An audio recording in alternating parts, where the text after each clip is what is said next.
بسم اللہ الرحمن الرحیم۔ السلام علیکم ورحمۃ اللہ وبرکاتہ۔ آج ہم احوال جنت کے سلسلے میں جس موضوع کے اوپر بات کریں گے وہ ہے اہل جنت کا لباس۔ اس ویڈیو کو شروع کرنے سے پہلے اگر آپ نے اس چینل کو سبسکرائب نہیں کیا تو پلیز اس کو سبسکرائب کر دیں اور بیل کا بٹن پریس کر دیں تاکہ اس قسم کی مزید ویڈیوز آپ تک بر وقت پہنچ سکیں۔ تو چلیں شروع کرتے ہیں۔ اہل جنت کا لباس۔ حضرت ابو الخیر مرشد بن عبداللہ رضی اللہ عنہ فرماتے ہیں، جنت میں ایک ایسا درخت ہے جس پر سندس لگتا ہے جو اہل جنت کا لباس ہے۔ حضرت ابو ہریرہ رضی اللہ عنہ فرماتے ہیں، بے شک مومن کے گھر میں 40 کمرے ہوں گے اور ان کمروں کے درمیان میں وسیع سین ہوگا۔ اس سین میں ایک درخت ہوگا جس پر کپڑوں کے جوڑے لگیں گے، وہ اپنی 2 انگلیوں کے ساتھ 70 جوڑے اٹھا سکے گا جن پر لؤلؤ، زبرجد، مرجان جڑے ہوئے ہوں گے۔ دنیا میں ریشم اور سونے چاندی کے استعمال سے آخرت میں محرومی ہوگی۔ اس کے متعلق حضرت حذیفہ رضی اللہ عنہ فرماتے کہ میں نے حضور صلی اللہ علیہ وسلم کو یہ فرماتے سنا، تم موٹا اور باریک ریشم نہ پہنو اور سونے چاندی کے برتنوں میں نہ پیو اور نہ ان سے بنی ہوئی پلیٹوں میں کھاؤ، اس لیے کہ یہ ان استعمال کنندگان کے لیے دنیا میں ہیں اور تمہارے لیے آخرت میں ہیں۔ حضرت عمر رضی اللہ عنہ سے مروی ہے، حضور صلی اللہ علیہ وسلم نے ارشاد فرمایا،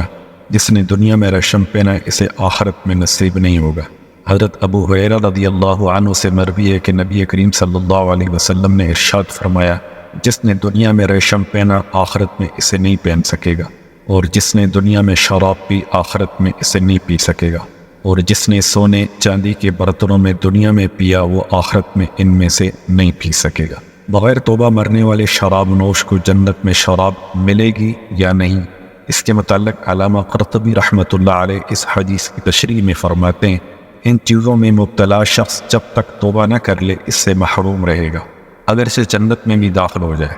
اس لیے کہ اس نے اس چیز کو دنیا میں ہی طلب کر لیا جسے اللہ نے آخرت کے لیے خاص کیا تھا، اور وہ اس چیز کا مرتکب ہوا جسے اللہ تعالیٰ نے دنیا میں حرام کیا تھا۔ حضرت ابو سعید خدری رضی اللہ عنہ سے مروی ہے، نبی کریم صلی اللہ علیہ وسلم نے ارشاد فرمایا، جس نے دنیا میں ریشم پہنا اسے آخرت میں نہیں پہنایا جائے گا اگرچہ وہ جنت میں بھی داخل ہو جائے۔ علامہ طیالسی رحمۃ اللہ علیہ نے کہا ہے کہ اگر یہ حدیث مرفوع ہے تو یہ نص صریح ہے، اور اگر آخری جملہ راوی کی طرف سے مدرج ہے تو بھی اس سے یہی ثابت ہوتا ہے، کیونکہ راوی حدیث کو زیادہ جاننے والا ہے اور وہ متقاضۂ حال کو زیادہ سمجھ سکتا ہے، تاہم ایسا اضافہ راوی کی طرف سے مدرج نہیں ہوتا۔ جبکہ بعض حضرات فرماتے ہیں کہ یہ حدیث معلّہ ہے، یعنی اس حدیث کا مطلب یہ ہے کہ ایسا شخص جب تک جہنم میں رہے گا اس سے محروم رہے گا، اور وہ جب جہنم سے نکل کر جنت میں داخل ہو جائے گا تو کسی چیز سے محروم نہیں رہے گا، نہ شراب سے اور نہ ریشم وغیرہ سے۔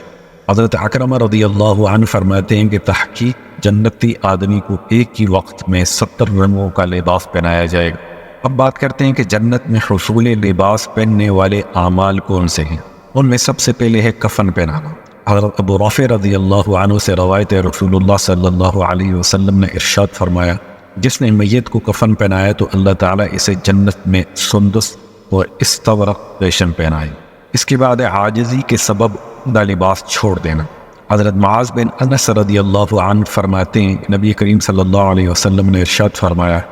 جس نے عمدہ لباس پر قدرت کے باوجود اللہ کے لیے عاجزی اختیار کر کے اسے ترک کر دیا تو اللہ تعالیٰ قیامت کے دن اس کو لوگوں کے لیے سامنے بلائیں گے اور اسے اختیار دیں گے کہ ایمان کے ملبوسات میں سے جسے چاہے پہن لے۔ مصیبت زدہ سے تعزیت کرنا۔ حضرت جابر رضی اللہ عنہ سے روایت حضور صلی اللہ علیہ وسلم نے ارشاد فرمایا، جس نے کسی مصیبت زدہ سے تعزیت کی تو اللہ تعالیٰ اسے جنت کے 2 لباس پہنائیں گے۔ اب بات کرتے ہیں کہ اہل جنت کے زیورات کیا ہوں گے۔ اس کے متعلق اللہ تبارک و تعالیٰ نے فرمایا، یحلون فیہا من اساور من ذہب ولؤلؤا، گہنا پہنائیں گے ان کو وہاں کنگن سونے کے اور موتی کے ہوں گے۔ ایک اور جگہ ارشاد ہے، وحلوا اساور من فضہ، اور ان کو پہنائے جائیں گے کنگن چاندی کے۔ اہل جنت کو زیور پہنانے کی کیا وجہ ہوگی؟ اس کے متعلق امام قرطبی رحمۃ اللہ علیہ فرماتے ہیں، مفسرین نے تحریر فرمایا ہے کہ ہر جنتی کے ہاتھ میں 3 زیورات ہوں گے، سونے کا کنگن، چاندی کا کنگن اور لؤلؤ کا کنگن۔ مفسرین فرماتے ہیں کہ جیسے بادشاہ دنیا میں زیورات اور تاج پہنتے ہیں، اسی طرح اللہ تعالیٰ یہ زیورات جنتیوں کو پہنائیں گے کیونکہ وہ بھی جنت میں بادشاہ ہوں گے۔ اہل جنت کے تاج کے متعلق حضرت ابو سعید خدری رضی اللہ عنہ سے مروی ہے، حضور صلی اللہ علیہ وسلم نے اللہ تعالیٰ کے فرمان جنات عدن يدخلونها يحلون فيها من أساور من ذهب ولؤلؤا ولباسهم فيها حرير، بعضیں بسنے کے جن میں وہ جائیں گے وہاں ان کو گھینا پہنایا جائے گا، کنگن سونے کے پہنائے جائیں گے اور موتی کے، اور ان کی پوشاک وہاں پر ریشم کی ہو۔ ایک اور جگہ ارشاد ہے ان علیہم، یہ ایک حدیث کے الفاظ ہیں، اس کا ترجمہ اس طرح ہے بلا شبہ جنتیوں کے سر پر تاج ہوگا جس کا ادنا لؤلؤ مشرق اور مغرب کے مابین کو نور سے منور کر دے گا۔ ادنا جنتی کا کتنا زیور ہوگا، اس کے متعلق حضرت ابو ہریرہ رضی اللہ تعالی عنہ سے روایت ہے کہ رسول اللہ صلی اللہ علیہ وسلم نے ایک حدیث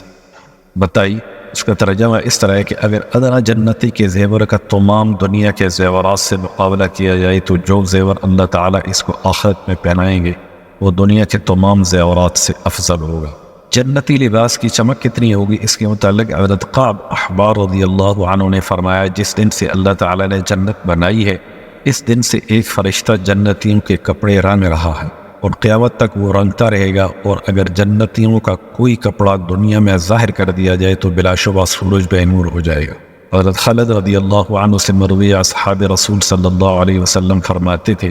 جس نے قدرت کے باوجود سونا پہنے سے گریز کیے اللہ تعالیٰ اس کو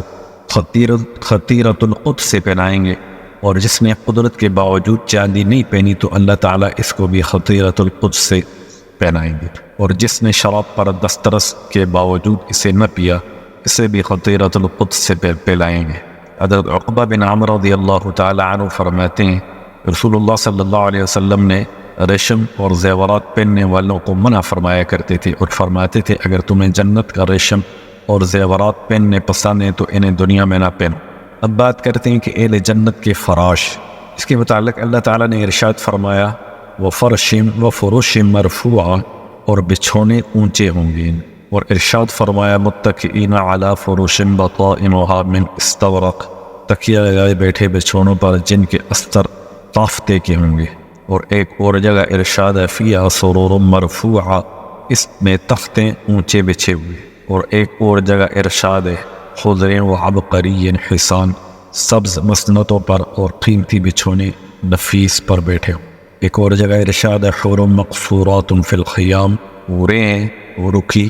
رہنے والی خیموں میں۔ دو فراشوں کا درمیانی فاصلے کے متعلق حضرت ابو سعید خدری رضی اللہ عنہ سے مروی ہے رسول اللہ صلی اللہ علیہ وسلم نے ارشاد فرمایا وفرش مرفوعہ کے متعلق ارشاد فرمایا دو فراشوں کے درمیان کا فاصلہ آسمان و زمین کے فاصلے کے برابر ہے۔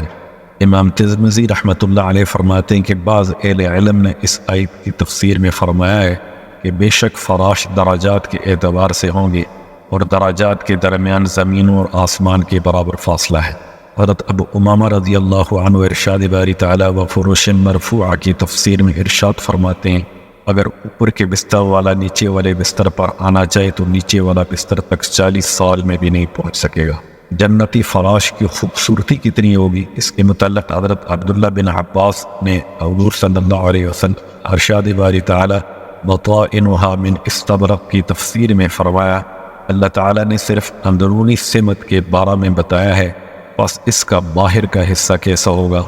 حضرت سعید بن جبیر رضی اللہ تعالیٰ ارشاد باری تعالیٰ بطائنها من استبرق کی تفسیر میں ارشاد فرماتے ہیں ان کا باہر والا حصہ جامد نور کا ہوگا۔ اہل جنت کی مسیریوں کے متعلق حضرت عبداللہ بن عباس رضی اللہ تعالیٰ عنہ کے فرمان علی سرور موضوعہ کی تفسیر میں ارشاد فرماتے ہیں وہ تخت سونے سے آراستہ ہوں گے۔ اس امام مجاہد رحمۃ اللہ علیہ فرماتے ہیں مسیریاں لؤلؤ اور یاقوت کی ہوں گی۔ السلام علیکم ورحمۃ اللہ وبرکاتہ۔